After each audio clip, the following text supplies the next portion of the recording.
Good evening. I'm Jeanette Pollard, the host of Culture, Class, and Consciousness. Thank you so much for tuning in this evening. Tonight promises to be very lively and at the same time very serious. The gentlemen to my left are whistleblowers. And for those of you who do not know what a whistleblower is, the gentleman on the far left, my colleague, attorney Amos Jones, will explain what whistleblowing is and how these gentlemen are involved in that. I'm expecting attorney Malik Zulu Shabazz to call in to give an announcement, but we're going to get started, and if he calls in, then we will stop and have him make his brief announcement. I want to thank Attorney Jones for bringing these gentlemen on, and there's another person who is on his way. But these gentlemen, again, are whistleblowers. So I'm going to ask Attorney Jones to explain to the viewing audience, and we're live on Facebook, what whistleblowing is. Thank you, Jeanette. In our legal and political and public policy framework, a premium is placed on efficiency and fairness in government. That is that public organizations and private organizations that serve the public must adhere to certain principles that we as a people in a self-governing democracy have decided are fundamental values. One of those values that we decided as a result of the civil rights movement, the freedom movement of the 50s and 60s led by Dr. Martin Luther King and others, is that discrimination based on race, based on color, is out of bounds. Employment discrimination based on race, based on color, based on sex, out of bounds. And those who would foster, those companies that would foster race discrimination, disparate treatment, disparate impact, would be held accountable for that and would be required under the law to fix it. And that the persons who would report such malfeasance, misfeasance, and nonfeasance under the equal opportunity laws of the United States, like the Civil Rights Act of 1964, passed after the 4 girls got bombed to death in the 16th Street Baptist Church, passed after the Project C campaign in Birmingham, passed after the Montgomery bus boycott, would then have the empowerment as employees newly in an integrated workforce to raise the issue whenever the scourge of discriminatory treatment would come in. So since 1964, we've enjoyed the Equal Employment Opportunity Commission federally, and we've enjoyed the D.C. Human Rights Act of 1977, signed by Mayor Marion Barry, that's even stronger in some respects locally. When one brings charges, either internally within a company framework, or when one brings charges to the attention of the government, as these men have done, one may not be beat down as a result of that reporting. You are a whistleblower. Okay. And here we have it tonight. Okay. Hello? Hi. All right, let me put you on speaker. Okay. All right. So on the line is attorney Malik Zulu Shabazz, and he is going to tell the viewing audience, give them a brief announcement about something that he is spearheading on Monday. So you have the floor for 5 minutes, attorney. Oh, okay. Good afternoon. Good afternoon. Radio listening audience. Okay, I want to tell you all something very important that's coming up on Monday. On Monday, on the subject of reparations, at the National Press Club at 1 o'clock, the National Press Club, which is 4th and F Streets Northwest, the National Press Club at 1 o'clock, all of the scholars, all of the organizations that support reparations will be holding a national news conference at the National Press Club to educate the public about the reparations struggle and where it is going and why it is justified and all the details you need to know. You can check with the website, www.blackenpowerment, black-empowerment.com, black-empowerment.com. WBGR.com. It will be webcast.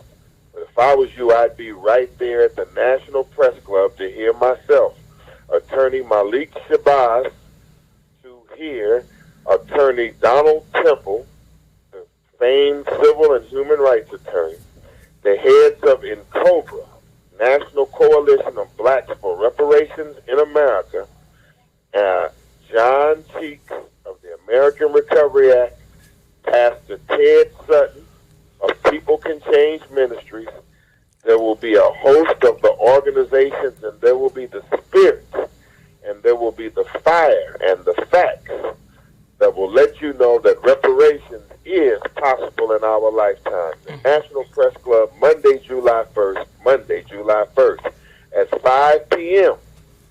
On Monday, July 1st, at 5 p.m., dinner time, there will be a reparations hearing and a reparations speak out right on the doorstep of the home of Senator Mitch McConnell from Kentucky.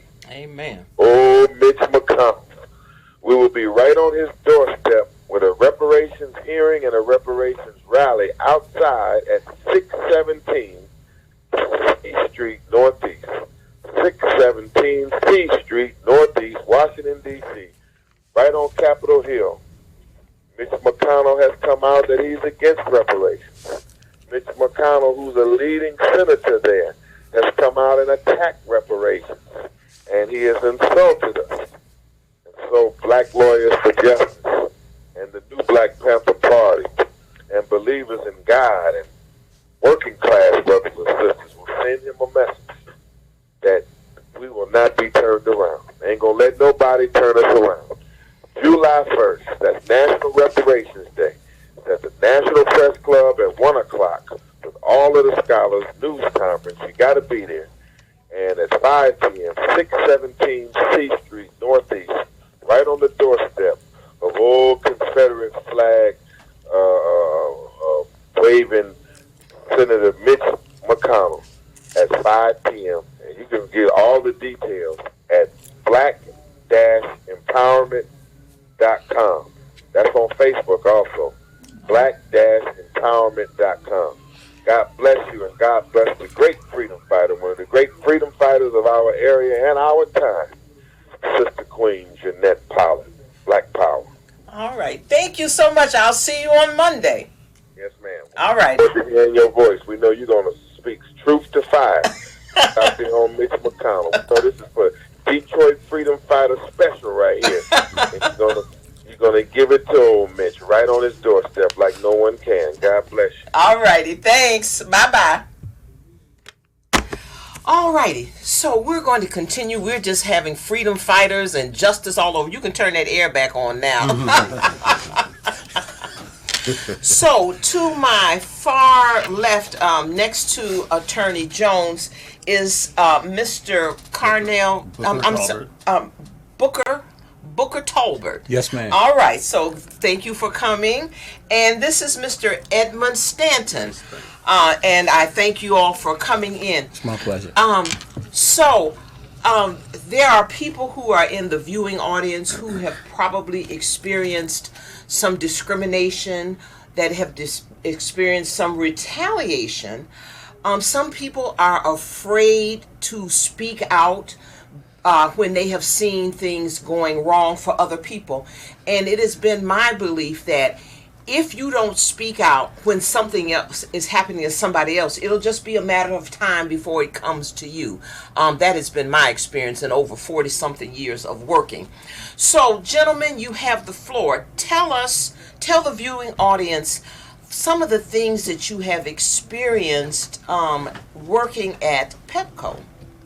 Well, first, ma'am, initially, what they attempt to do is, as far as the department I was involved with and still in, they try to convince you that you're stupid.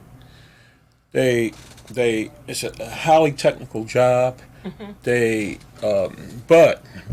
in reference to you, they put you in menial work. They put you in work as a cleaning, delivering, that type of thing, when the whites go into technical work. Okay, and once you complain or have an issue with it, they'll send you to a job, and the first thing, well, he doesn't know his job. Well, okay, so let me ask you this. So you're hired for a particular position. Yes, ma'am. Okay. You hired to do technical work. The department is called a relay test department, and you hired to do highly technical work, but not us, because we are not supposed to be there. Okay. So typically, because I've hired many people, so typically when you apply for a job, they check out your qualifications. Yes, ma'am, they do. And then if your qualifications meet the job specs, then you're hired. That's correct, but And- not for everyone. Not for everyone. Now, Jump on in here. not for everyone. I got hired in 2007, so I've been with Pepco for 12 years. So it's not for everyone. When I got hired, it was a 15-year gap between Pepco hiring. In 2007, they started mass hiring. At that time, the statute of limitations ran out on a prior lawsuit, and they started the same thing that lawsuit entailed. So they did the same thing. Nepotism started being rampant again. So you had all these sons, or fathers of sons, white sons. Okay. They flooded all the departments across Pepco. Okay. So you had guys that didn't have any experience, and they posted these jobs out for the people in the city and DMV area. Mm-hmm. But these jobs was already lined up by the whites. Okay. And these guys didn't have zero experience. You're talking about landscapers. You're talking about people work at RVs. You got these sons never had no experience in electrical work, but their fathers worked there. Okay. So let's talk about when you say in your situation you were hired because you had a skill level. Yes, ma'am. I had a military background on missile sites, so I was hired. In 1986. 1984. 84. Yes, sir. Okay. And shortly after that, I found that the atmosphere in the relay department was very, how can we say it? Say whatever. It was quite of a hostile environment. Okay. It's because supposedly no blacks should have been in that department. You got to realize in 2019, it's only been 15 black test specialists in that department since and we talking 2019. We're not talking 1919. Out of a number, maybe out of a number of hundreds. individuals. Perhaps 200 maybe. Exactly. So when you come into the test department, it's extremely hostile environment because you don't supposed to be there initially. I myself was suspended for 25 days, also passed 9 times for promotion. 9 times for promotion. They found anybody they can possibly find to promote over me. And that was the culture there.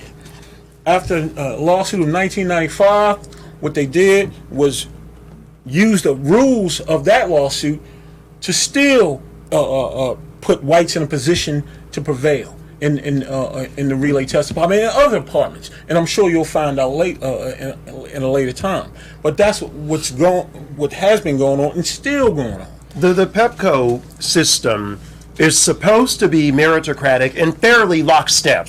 You get hired at a particular level, and after some development and training, you're supposed to be promoted in time, and it pretty much goes lockstep. They're good union jobs. There are supposed to be metrics that people make, more or less, that are used. There was a big race discrimination class action suit in the 90s. That Pepco fought, and eventually they resisted, but then they settled the case and were under an agreement to reform. Well, we come to find out after the fact they've added subjective criteria. How can you do that? Well, because the time ran out on the resolution processes, and it's perhaps worse than business as usual before, because the mass hiring has yielded now a pool of partly qualified whites who are privileged in the process relative to blacks. And so we've got to bring another mass action. There are 7 men like Mr. Tolbert and Mr. Stanton here, and it's got worse just less than 3 hours ago. I was at the D.C. Office of Human Rights, an 8th African-American Pepco employee wrongly terminated after 11 years. came out and had to file charges. An eighth African American male, race discrimination, disparate treatment, government work. Now, these folks have been going for 14 months, and we're still going with our charges, and Pepco's under investigation, and it's getting hot in there. So if there's somebody in the viewing audience who knows someone, or if you are working at Pepco, or you have worked at Pepco and you experienced some discrimination, please contact Attorney Amos Jones Law Firm at Amos Jones Law Firm in DC, and speak with him too, so that he can you can converse with him confidentially about some of the things that have happened to you. Let's go back to this this skill thing. So usually on a job, if you meet minimum qualifications, you're still supposed to have some training, on the job training. Did that happen with you? Well, no, ma'am. No, ma'am. Okay. First of all, at Pepco, training is a thing that is not given to everyone. Okay. They train who they want. Okay. And it's secretive. It's secretive. But as soon as you complain about lack of training or lack of high-level jobs, they put you on a job. The first thing an individual says is, I can't use him. He doesn't know anything. No, right. I'm sending him back to the shop. So now you labeled dumb. That's a Pepco way of doing things. I'm going to convince you by any means necessary that you dumb. That's the only thing. If I tell you that if you're a dog and I tell you you're a cat for so long, eventually you won't start believing it. Yeah. And that's what happens at Pepco. I've been seeing the same thing for 35 years. And they're doing the exact same thing now. No change. No change. Because you have the same individuals or a family member in a position of authority that's doing the same thing that their father taught them. So it's a generation after generation. Yes, it's a generation after generation. And when you become a black whistleblower, they take your money. Oh, yeah. I said these are good union jobs. I've had a person in my office who is making upwards of $200,000 a year in these positions, and after filing these charges and reporting this to our government, boom, down to $75,000. Just like Nat Turner on the slave insurrection, only we aren't dead. So somebody's going to have to answer for this and reform this. The intransigence must stop. And today I was on the phone with a senator about what Pepco is doing, and they are tuned in tonight to this broadcast, taking notes. We're going to the Public Service Commission next. Wow. And that's, ma'am, as Attorney Jones had mentioned, that's the trick of Pepco, which I've seen for 35 years. Okay, so were you sent out on a job and you were not able to perform something, whatever they asked you to do? Well, ma'am, the trick is, I'm going to send you to a job to fail. I'm going to do everything I possibly can to put you in a situation to fail. Mm-hmm. If you prevail, okay, that's fine. But if you fail, you in a serious situation. I have been disciplined within the last first time in 35 years. I'm currently on probation. I'm currently on, since this situation started, I'm currently on probation. I did the most expensive station that Pepco owns, $230 million waterfront substation. All of a sudden now, I'm deemed dumb.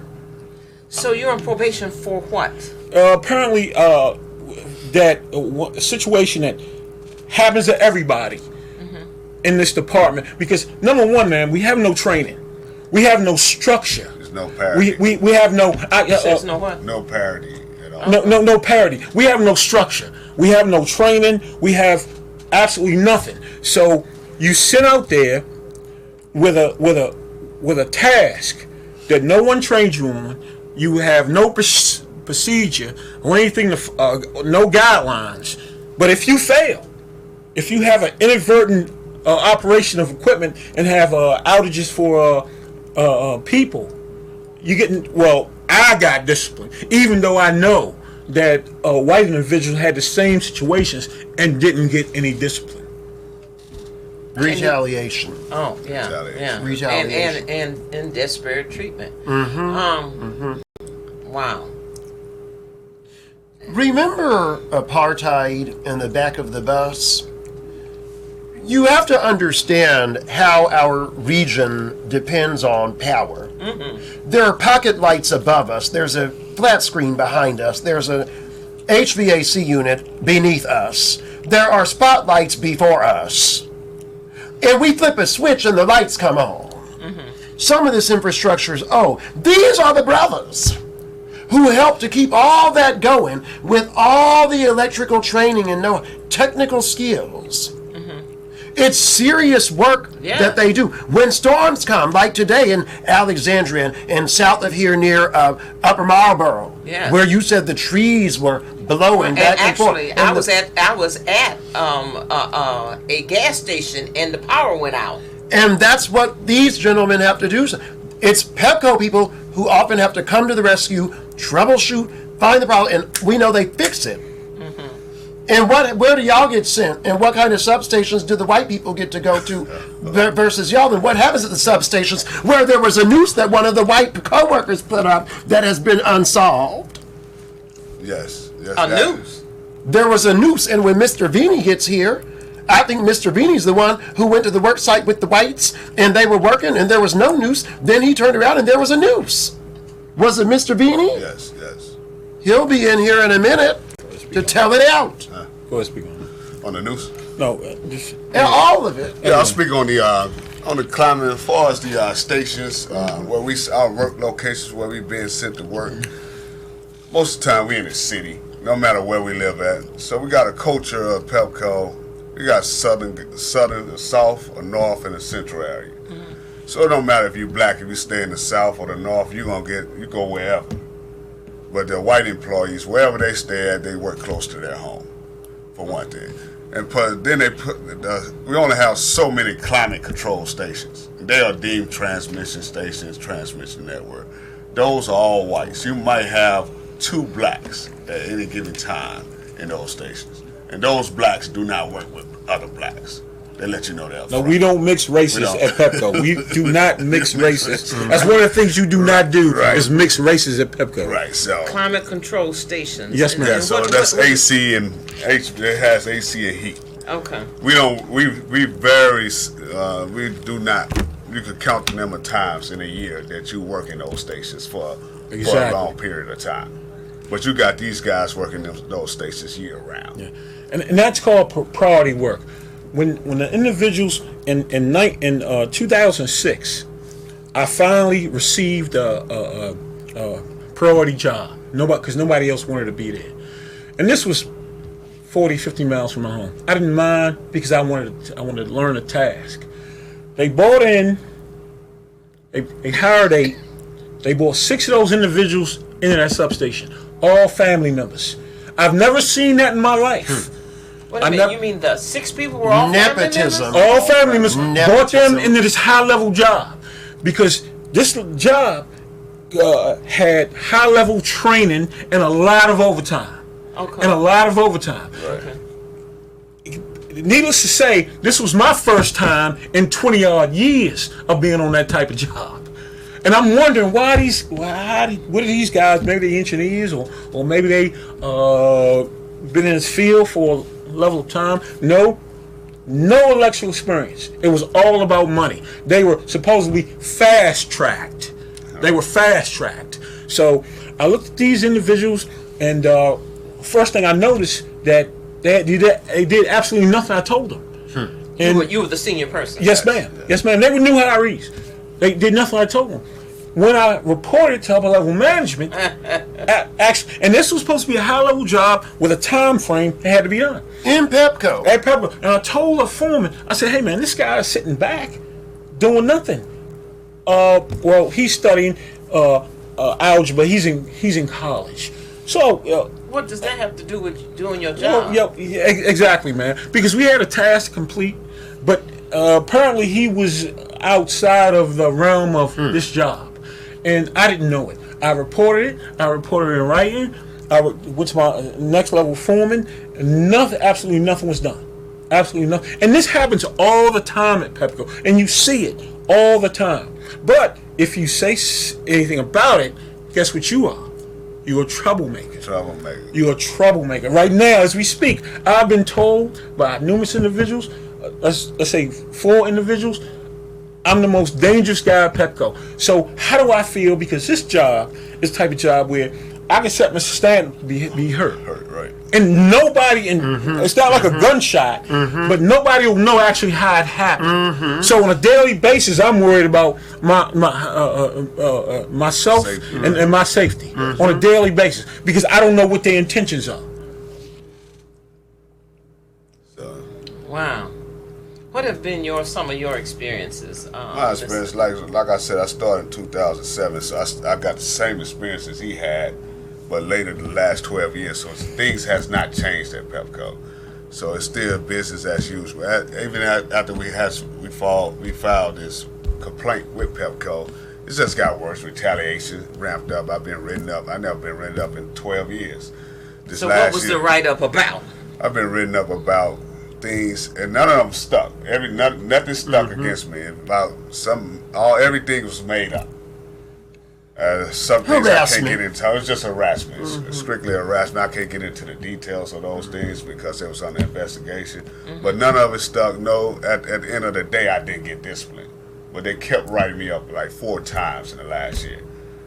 So, other than that, it's just that what he's talking about. I got hired with this mass hiring group of people. So I got hired with all these new white employees that got hired with me. When I got hired, IBEW president's son got hired with me, so he knew. So the union knew when the statute of limitation of the last lawsuit was over. So we had the IBEW president of one in Hawaii. His son got hired the same when he first got hired. And he came from Hawaii? Yes, the IBEW president here hired his son first. After that, number of people who work here sons. They got them in our department is the highest paying department in Pepco. So everybody from different departments made sure their son got into our department. And you talk about at that time, it was a discrepancy. We wondering they couldn't find people to pass the test to get in Pepco for all these years. But how did these guys pass the test when hundreds of other people in D.C. couldn't pass the test? How they score higher than everybody else? No electrical experience. No electrical experience. 0 electrical experience. So that's So not only that's just like me. I'm a nurse. That would be just like me going out practicing nursing without having to take a test and make. Oh my God! Exactly. That's extremely dangerous. Exactly. And it slows down the workplace, especially when you consider that, number one, there's not a black nepotism fast track at Pepco. If there were, maybe there wouldn't be disparate impact. But also, they're taking too long to promote the people who are qualified who happen to be black. How long did they take them to move you up when you had done everything you were supposed to do to get moved up with the white people? Mr. Jones, it took me 23 years to make it to a head position where you have individuals with pay parity with me after 5 or 6 years. 5 or 6 but it's all secretive because if I like you, I can tell management I'm going to upgrade him or her. So, but unbeknownst to me, I can be sitting in a station thinking I'm the highest paid person individual there. But unbeknownst to me, you being upgraded. Now, you shouldn't be, but if you have a friend that's a manager or a foreman, you get upgraded. Or a father. Yes. Oh yeah. Well You said. make that call, and you know who the individuals are who getting fast tracked. Wow. And we're not talking a couple of dollars. We talking between upgrades and vehicles, maybe $30,000-$40,000 a year. Wow. $30,000-$40,000. That's commensurate to another job. So, okay, but you never know. Because it's nothing documented. It's no kind of form I can look at and see it. It's nothing. Our viewing audience have all seen the Pepco vehicles. But what they don't know is that there's big money attached in the way of what I would call passive compensation with the people who get to be assigned a Pepco car, and who get to use the Pepco car in ways that most of us would not think that you could do. Explain how the Pepco car allocations have helped to exacerbate the pay divide at Pepco because black people can't get cars as fast, and when they do, they take them away like they did your car. How long it took you to get a car, Booker? It took me 34 years. Yeah. It took me 12 years. To get a vehicle because I've been complaining probably for 15 odd years in reference to in safety meetings and to my It management. should take maybe 4 or 5 years to get a car. Well, maybe. no. Or maybe not. If you're white, If you're white, it takes you 2. There It you takes go. you Two. 2. And what Mr. Jones is talking about, ma'am, is a vehicle equals money. Okay, if I have a job, say 60 miles away, and I have to be there at 6. When I leave my home and get there at 6, my pay starts. But if you have a vehicle, you get there at 4:30. As soon as you get to that vehicle, your pay starts. Okay? So you get to the vehicle. When you get to the vehicle, ma'am, your pay starts. Okay. Okay? Now, Alright. the job ends at 2:30. My pay stops. That's 8 hours. But that individual with a vehicle goes around to 270, 495, 301. His pay might not stop to 6:30, 7 o'clock. So the person is getting overtime at the front end and at the Overtime back end. Yes, ma'am. And also reporting allowance to the closest station to his house. Reporting allowance to So the less closest. wear and tear on his or her car. Right. More Less time in the maintenance. car, more time on the clock. We talking Gas. hundreds of thousands of Yes, dollars. this has been withheld from African Americans, we believe systemically, and that's been millions of dollars by my calculations as of last week. This last year was the first time I've seen 4 African Americans with vehicles. After we filed the charges. After they filed the We charges, filed the charges in May. and they of talk 28. negatively toward me for starting trouble. But now they enjoying brand new vehicles Oh, you and mean extra the, conversation. oh, you mean the people. To the viewing audience, if you have a question or a comment regarding what these gentlemen have experienced, or if you have your own story, you may not feel comfortable in calling in, but please contact Attorney Amos Jones, and he has a website. Please call in if you have a question or a comment for these gentlemen or for Attorney Jones at 301-429-9247 or 301-306-7284. You know, in my time as a therapist some years ago, I've heard about positions and jobs, not necessarily with Pepco, but where people really suffered as a result of not only being a whistleblower, but the emotional toll it took. I had people come in my office and cry like babies, or be depressed. I had to prescribe them medication, or they had all kinds of physical problems as a result. Mr. Tolbert. I'm blocking your name, Mr. Tolbert. What has this job and what has been done to you? What kind of toll has that taken on your emotions? Man, let me tell you, it's a physical and mental toll. Definitely with my wife, she noticed change in me. You kind of have to put on a different persona. When I leave my house in the morning, I have to put on a armor, a shield, a different persona. I can't be myself. Okay. It's no way. Because if they see any chink in your armor at Pepco, they coming at you. And that's just the culture there. And sometimes, at the end of the day, I can't cut it off. I take that home to my wife. And I'm sorry for it. But it's been for 35 years. And first thing they say, well, why don't you quit? Why don't you? No. I'm going to quit and leave when I want. Yes. You're not forcing me out of anything. And that's what they try to do. As I said, from day one, first of all, you shouldn't be here. That's from day one. Second of all, they don't in any means mix the races at Pepco. Tell me what you mean by that. They don't mix the races. What does that Well, mean?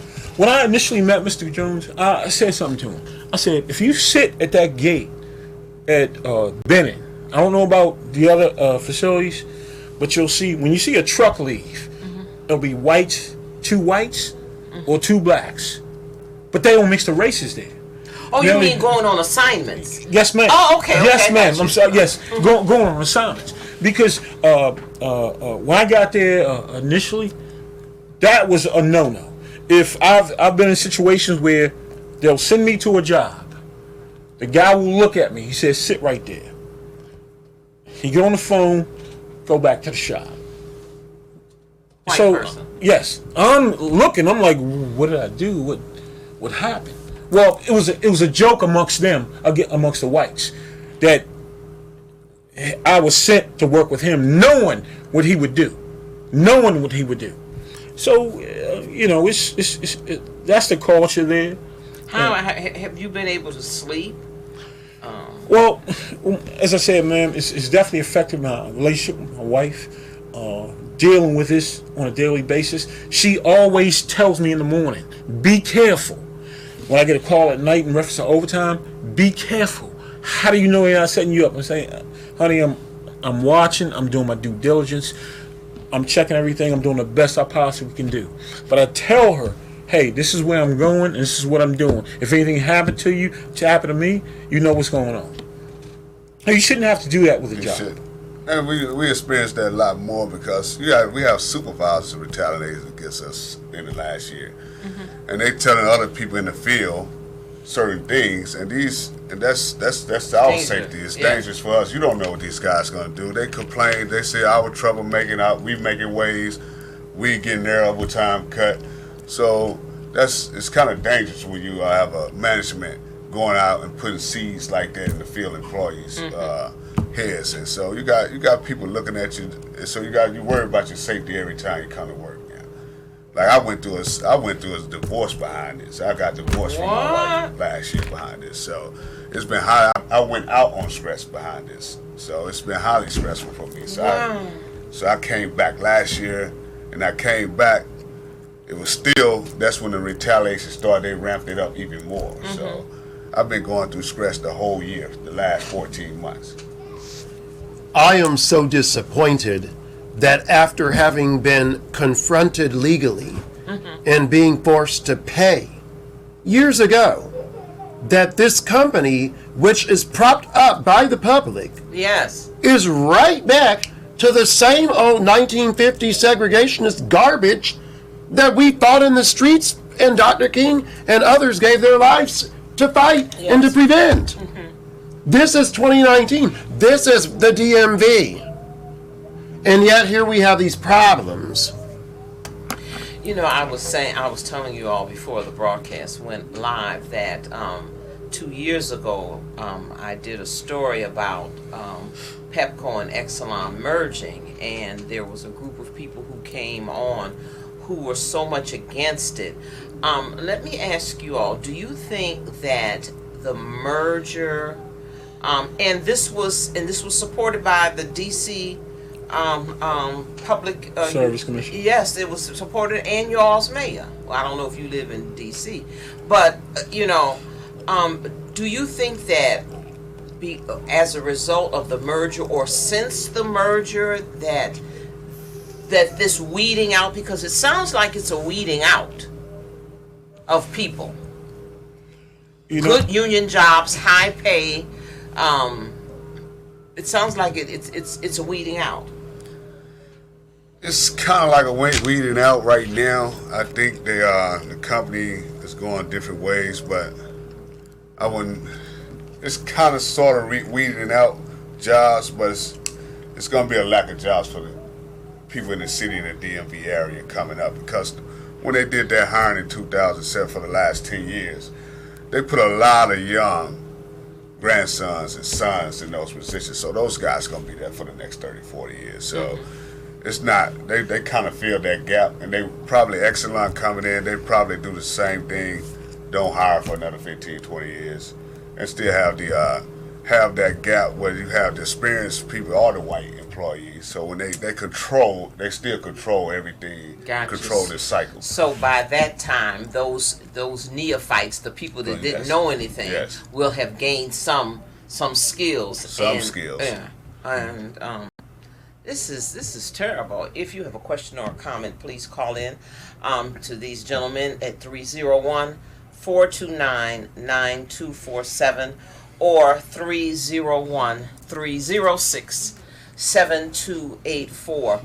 Attorney Jones, have you seen, in your experience as an employment discrimination attorney and civil rights, have you seen this level of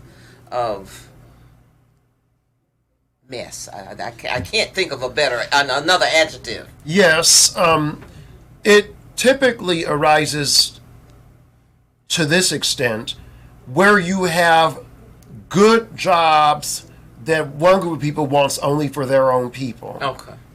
I've brought approximately 35 cases of discrimination or retaliation against the U.S. Department of Defense schools, known as the DODEA, the U.S. Department of Defense Education Activity, also known as DODS, the U.S. Department of Defense Dependent Schools. These are the schools on our military bases around the world where civilian employees come and their principals and teachers.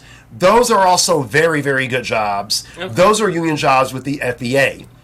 You get a living quarter allowance. Oh. It's considered a hardship assignment to be working in Japan. So you can get your housing paid for. You get flights back to the U.S. I was told one white principal was living in Trump Towers in Seoul.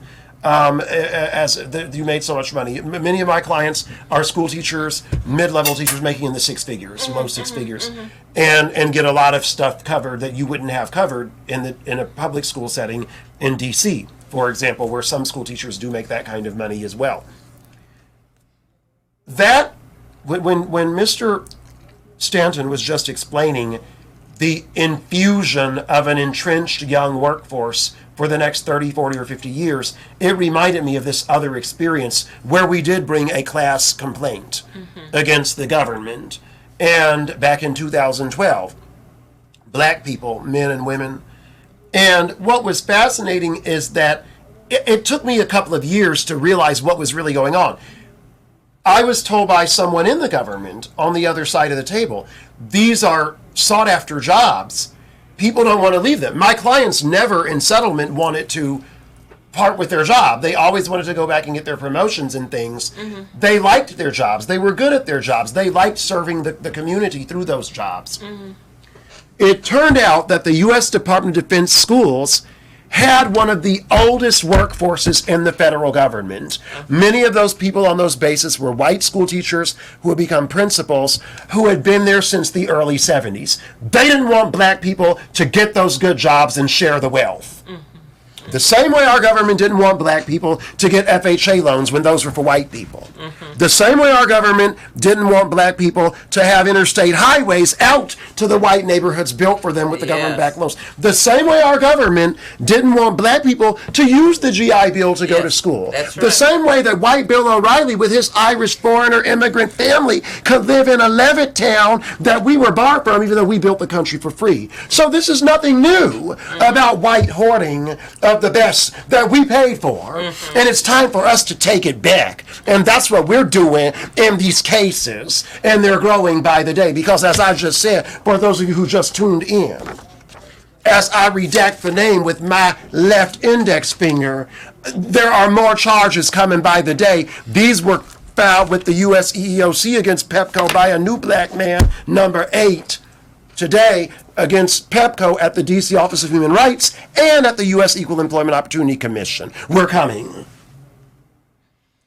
You know, it's so disturbing that, as you said, Dr. King and other civil rights people fought for these freedoms, fought for these rights, and all you want to do is make a decent living. That's all you want to do. You know, it's ridiculous that this is happening, and I applaud you, gentlemen, for being courageous and speaking up and sticking to your guns.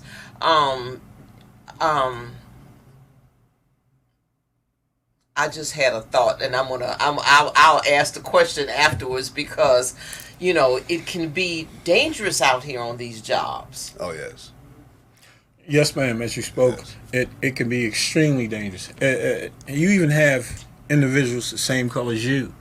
They deem you as a problem because they feel the compensation is they never made that much money. But I tell anybody when they talk to me, it's all dependent on how you feel about yourself. Okay, if you feel that you're going to be walked over, and because you're making a couple of dollars, it's fine. That's you.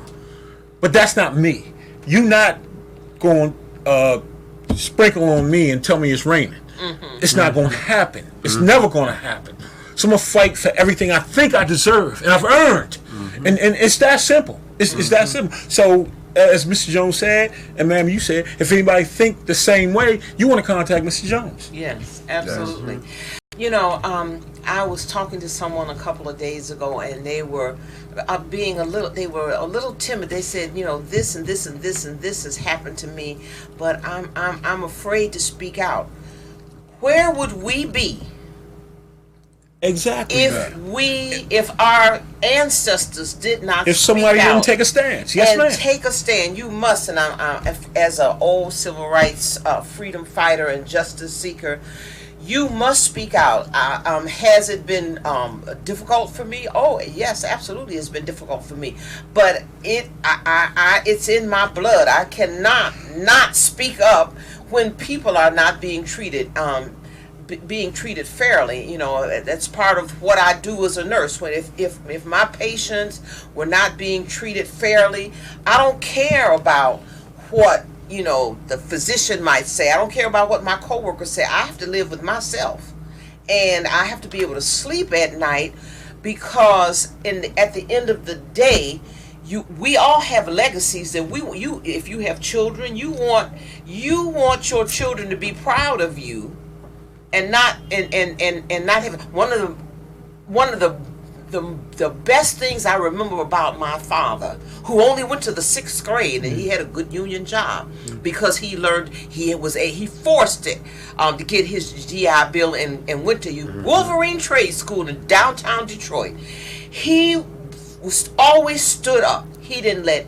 anybody talk to us or talk to himself or his wife, my mother, any kind of way. He was fiercely, and that's what I remember about that legacy, which I have to carry on. I have to carry on. And I don't know if you and I know Attorney Jones probably, and this just came to me, that I don't know if you know what you have in Attorney Jones, but Attorney Jones comes from a legacy of civil rights workers. His uncle, the late Dr.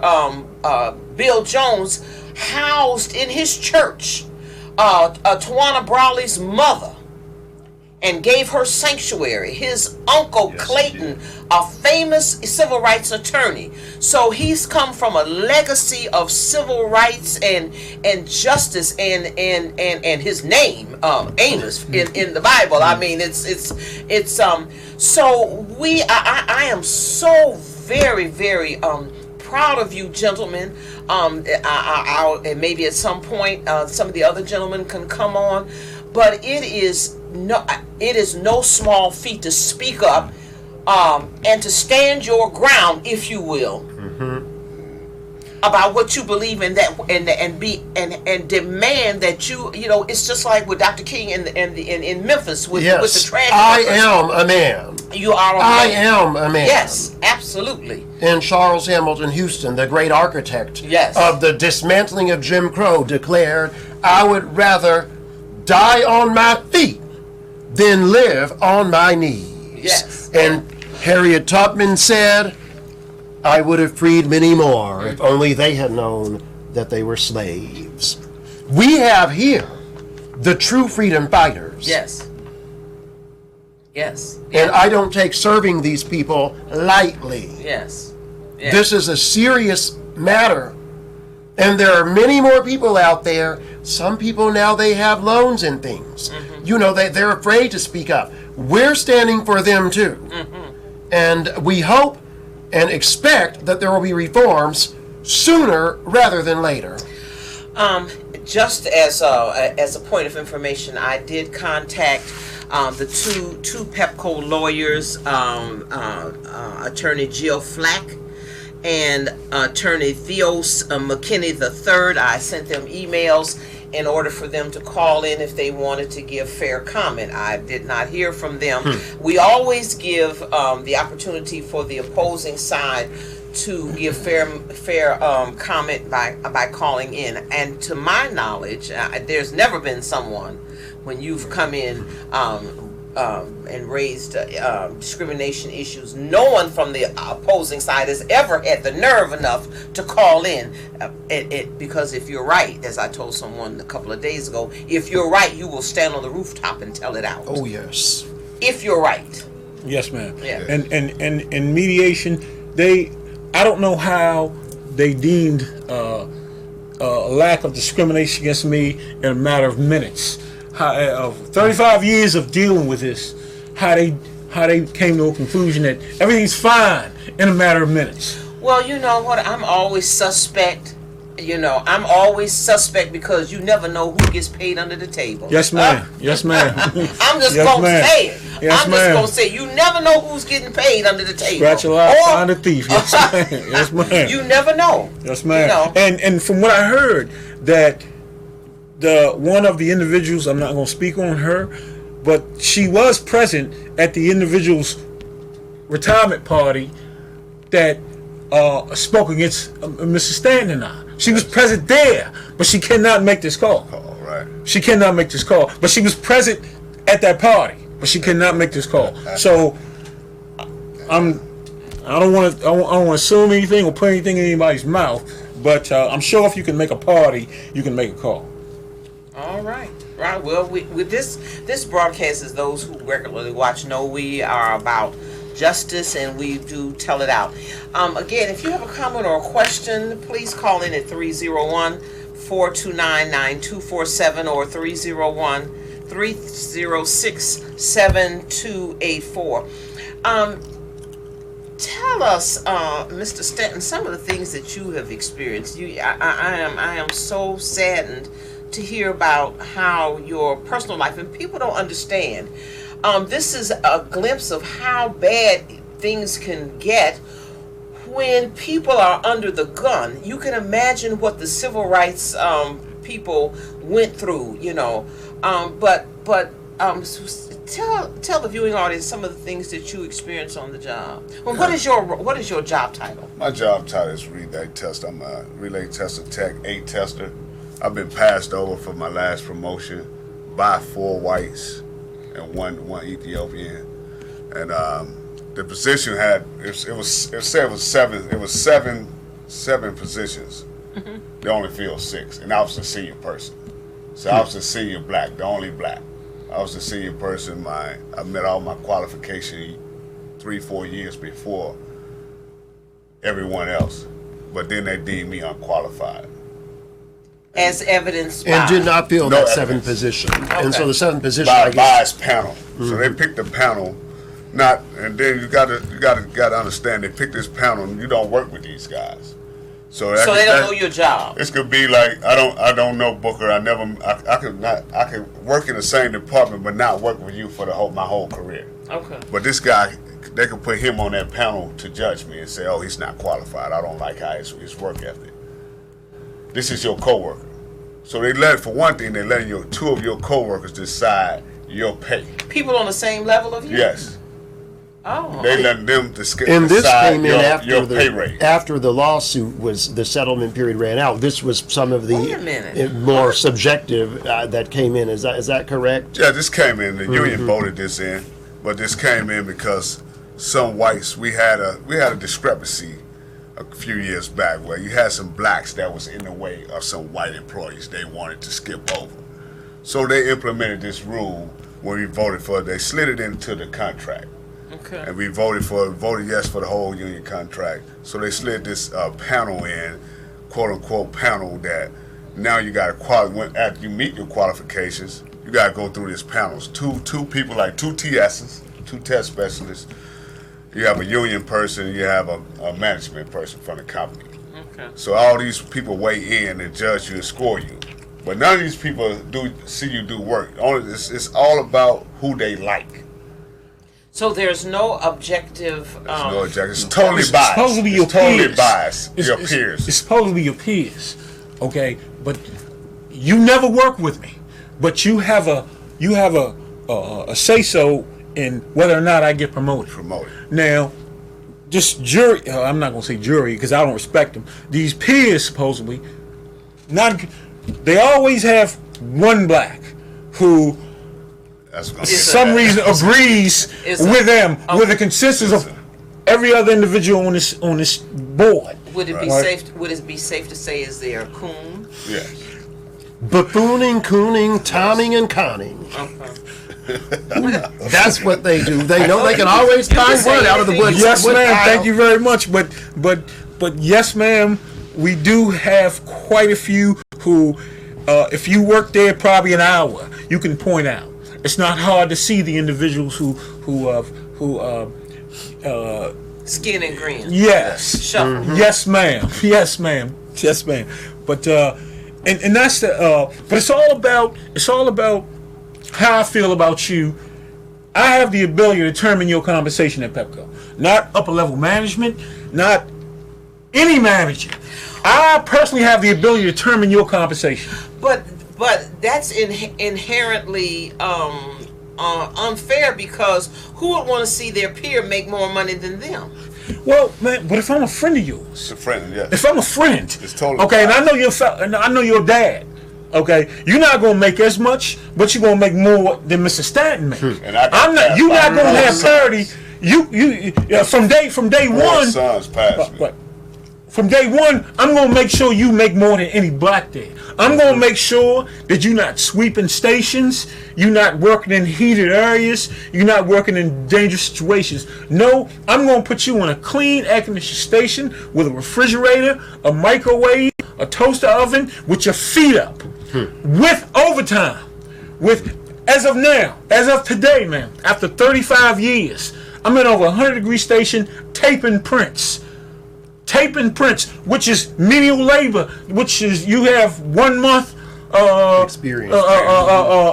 New hirees doing. 35 years I'm taping prints, working in a heated station, taping prints with a guy who's been there 2 years.